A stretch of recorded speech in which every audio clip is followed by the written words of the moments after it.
Asaloyi har bir kelinchakning eng shirin orzusi. Ammo kim ham o'ylabdi deysiz, baxtiyorlik sari chiqqan safar o'lim sari olib borishini.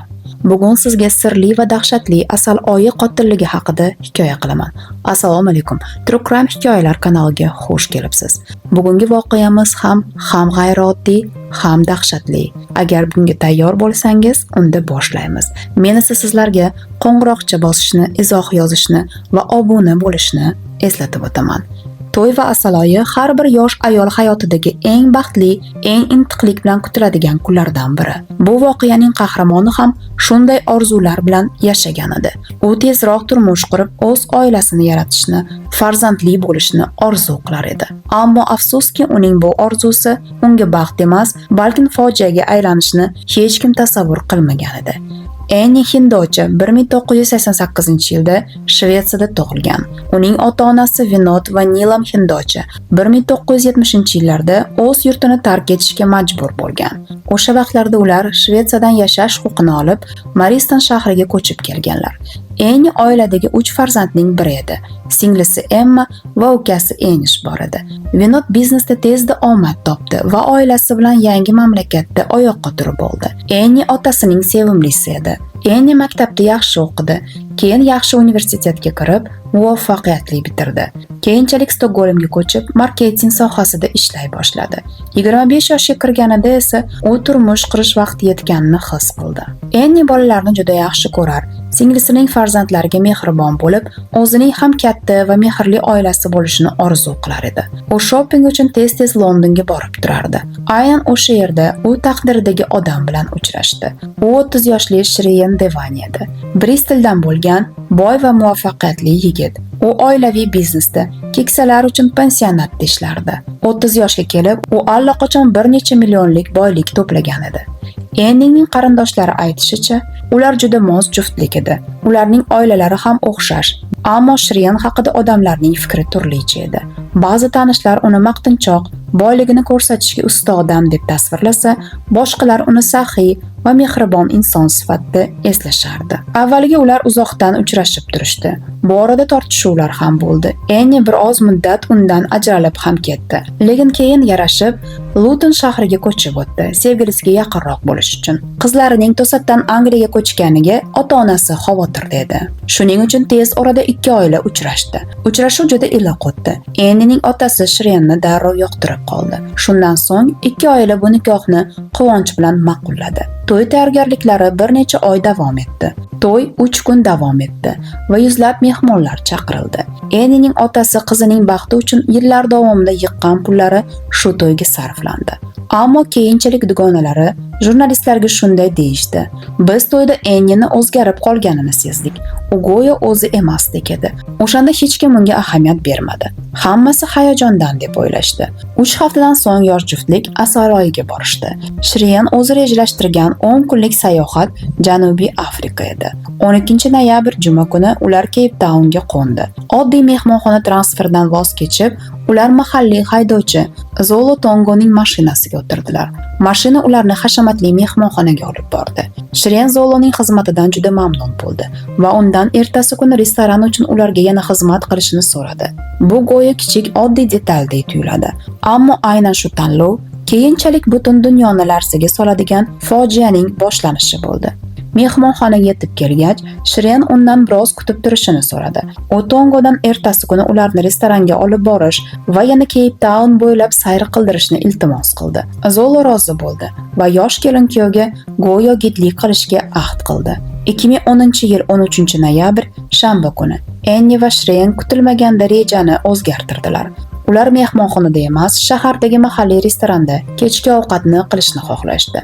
Tongo ularni mos joyga olib bordi. Restoranda ular taxminan 1,5 soat o'tirishdi. Kechki ovqatdan so'ng yana Tongoning mashinasiga o'tirib, mehmonxonaga qaytish uchun yo'lga tushdi. Ammo kutilmaganda Anniedan g'alati taklif chiqdi.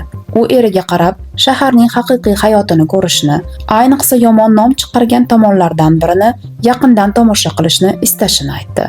Bu qaror ularning o'sha kechadagi eng katta xatosi bo'ldi. Tongo keyinchalik shunday dedi. Annie bunga qat'iy turib oldi. U qanchalik kech bo'lmasin, xavfli hududlarni ko'rishni juda istadi. Shu tariqa ular Cape Townning jinoyatchilik markazi sifatida mashhur bo'lgan Guguleto nomli tomonga burilishdi.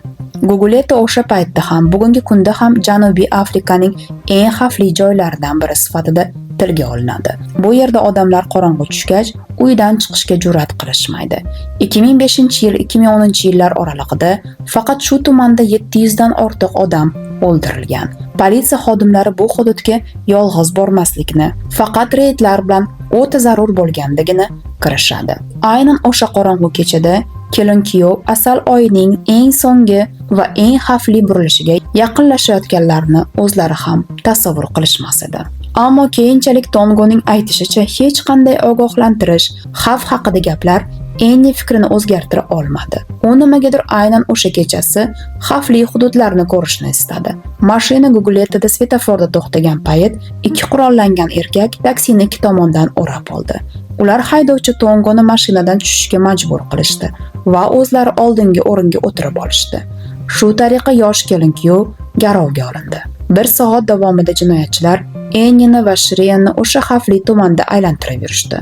Ular Shriyanning soatini, telefonini va Ennining qimmatbaho taqinchoqlarini tortib olishdi. So'ng haydovchi ularga "Biz sizlarga zarar bermaymiz, bitta-bittadan tushirib ketamiz" deb tasalli berdi. Yosh juftlik biroz bo'lsa-da yengil tortgandek bo'ldi.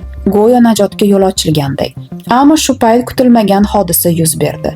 Jinoyatchilardan biri Shriyanni mashinadan tashqariga uloqtirib yubordi. Mashina esa katta tezlikda o'qday uchib ketdi. Orqa o'rindiqda esa vahimadan qichqirayotgan Enni qoldi. U bor kuchi bilan derazalarni mushlab, yordam so'rab chinqirar edi. Shriyan esa dahshatdan qochib mahalladagi uylarga chopdi. U har bir eshikni taqillatdi, yordam so'radi, telefon so'radi, lekin bu joyda odamlar begona uchun o'z jonini xavfga qo'yishni istamasdi. Uzoq paytgacha hech kim eshik ochmadi. Nihoyat bir uy eshigi ochildi. Bu uyda davlat xizmatchisi Simbanili Matakazi yashardi. Shriyan shok va iztirob ichida edi. Matakazi undan mashinaning qayerda qolganini so'raganda, Shriyan hayajon bilan "Men hatto uning markasini ham bilmayman" deb qichqirdi. O'sha tunda politsiya darhol katta qidiruv ishlarini boshladi. Yo'qolgan Ennini va haydovchi Tongoni izlashdi. Lekin tun bo'yi olib borilgan qidiruv natija bermadi. Ertalab soat 8larda mahalliy bir qiz politsiyaga qo'ng'iroq qildi. U "Mening derazam ortida bir mashina kechadan beri turibdi. Balkim siz qidirayotganingiz shu bo'lsa kerak" dedi. Politsiya manzilga yetib kelganida manzara dahshatli edi. Mashina orqa o'rindig'ida Enni Divanining qonga belangan jasadi yotardi. Uning bo'yniga o'q tegib, u o'sha zahoti halok bo'lgandi. Tanasida boshqa shikastlar yo'q edi.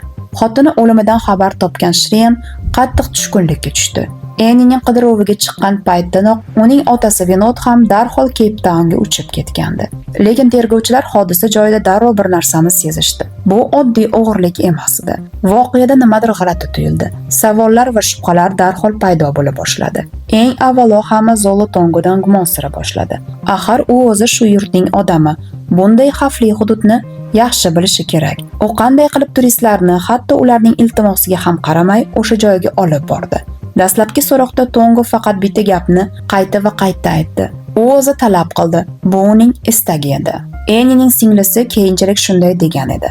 Yaqinda turmush qurgan Enni qanday qilib kechasi xavfli tumanga borishni xohlashi mumkin. U bunday narsalarga umuman qiziqmasdi. Politsiya ham o'ylanib qoldi.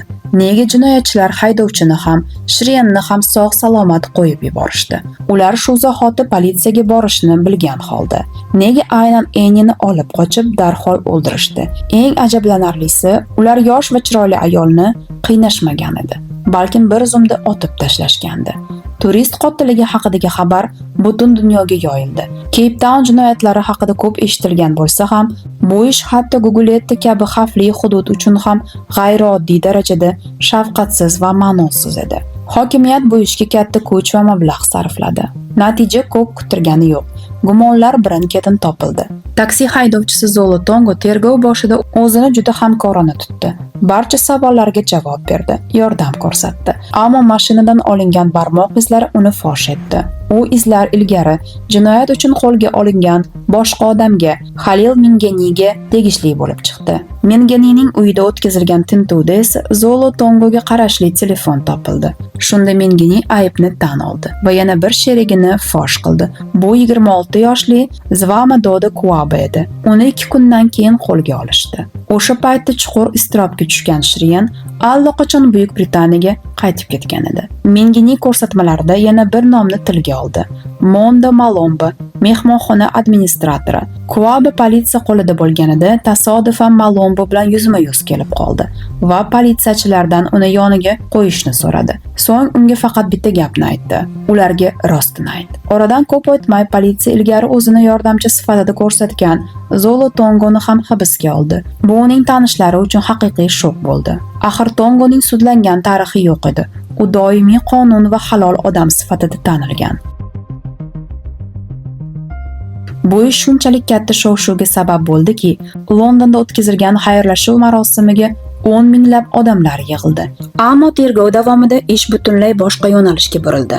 Zolotongo politsiya bilan kelishuvga bordi. Jazoni yengillashtirish evaziga asl haqiqatni aytishga rozi bo'ldi. Uning bayonoti hammani hayratda qoldirdi. Tongo aytishicha, bu voqea oddiy tasodif emas edi. Qotillikni rejalashtirgan odam iztirobga botgan kuyov Shrian Zivanining o'zi edi. Tongo shunday dedi. U bilan birinchi marta uchrashganimizda mehmonxonaga kelib to'xtaganimizdan so'ng Shrian mashinada 10 daqiqa qolishni so'radi. Eni buni shahar bo'ylab sayohatni rejalash deb o'yladi. Ammo aslida Shrian mendan so'radi. Ayolimni yo'q qilish va iz qoldirmay g'oyib bo'lish mumkinmi? Men o'zim bunday ish qila olmasligimni aytdim, lekin buni qila oladigan odamni tanishimni bildirdim. Zolo Tongoning ko'rsatmalariga ko'ra, Shrian Zivani Enining hayotini olish uchun 15 ming rand, o'sha paytdagi hisobdan 1000 funt sterlingdan ham kam taklif qilgan edi.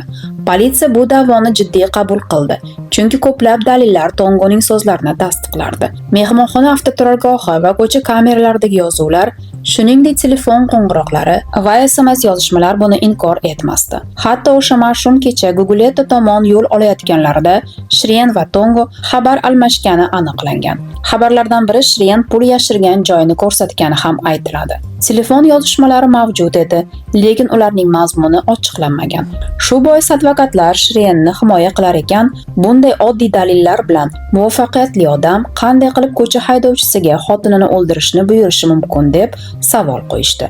Ularning fikricha, Shrian Zivani Enining o'z hayotidan yo'qotish uchun hech qanday sabab yo'q edi. Oradan bir oy o'tib, Tongo kelishuv asosida jinoyatni tan oldi va 18 yil qamoq jazosiga hukm qilindi.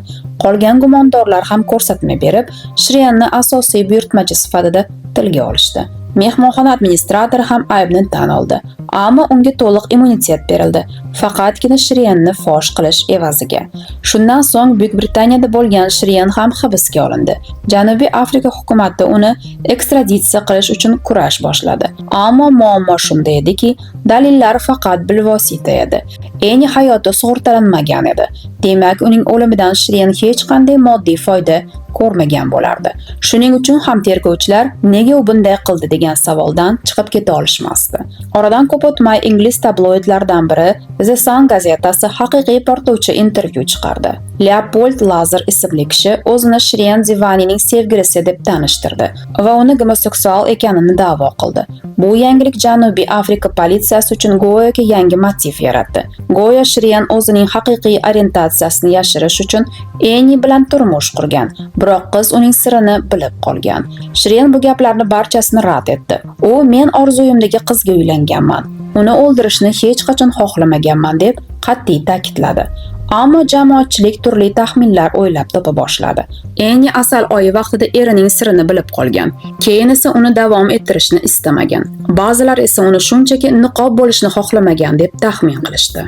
Enining otasi Vinod dastlab kuyovini to'liq himoya qildi. Unga ishondi. Ammo vaqt o'tishi bilan Shrian bilan bo'lgan suhbatlardan keyin uning qalbida ham shubha urug'lari paydo bo'la boshladi. Bu ishda javoblardan ko'ra savollar ko'proq edi.